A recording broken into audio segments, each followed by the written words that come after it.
আমরা একদম ভারতের দালাল তৈরি করেছি, আরেকটা দালাল তৈরি হয়ে গিয়েছে। শেখ হাসিনা ভারতের দালালি করে ব্রিফকেস নিয়ে পালিয়েছে। নতুন বাংলাদেশে ভারতের যারা দালালি করবেন, লুঙ্গি দিয়ে পালানোর জায়গা পাবেন না। সংগ্রামী সাথী বন্ধুগণ, আমরা স্পষ্ট ভাষায় বলতে চাই, এদেশের রাষ্ট্র ক্ষমতায় আমরা আর কোন চাঁদাবাজদেরকে দেখতে চাই না। এদেশের রাষ্ট্র ক্ষমতায় আর কোন টেন্ডারবাজকে দেখতে চাই না। এদেশের রাষ্ট্র ক্ষমতায় আর কোন ভারতের দালালকে দেখতে চাই না। ইসলামকে রাষ্ট্র ক্ষমতায় নেওয়ার জন্য প্রস্তুত আছেন না ইনশাআল্লাহ? ইসলামী আন্দোলনের মোহতারাম আমির পীর সাহেব জন্মরায় ঘোষণা দিয়েছেন, ইসলাম দেশ ও মানবতার পক্ষে এবার ভোটের বাক্স একটা হবে ইনশাআল্লাহ। আমরা স্পষ্ট ভাষায় বলেছি, এদেশে আমরা আওয়ামী লীগকে দেখেছি, এদেশে আমরা বিএনপি কে দেখেছি, এদেশে আমরা জাতীয় পার্টিকে দেখেছি।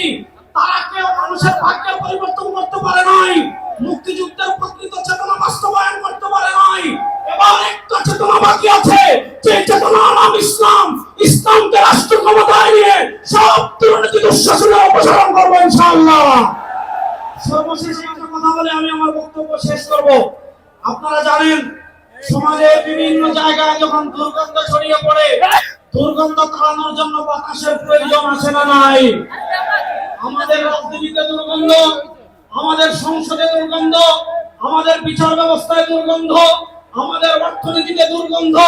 52 বছর যারা রাষ্ট্র পরিচালনা করেছে, এদেশে সারা দুর্গন্ধই ছড়িয়েছে।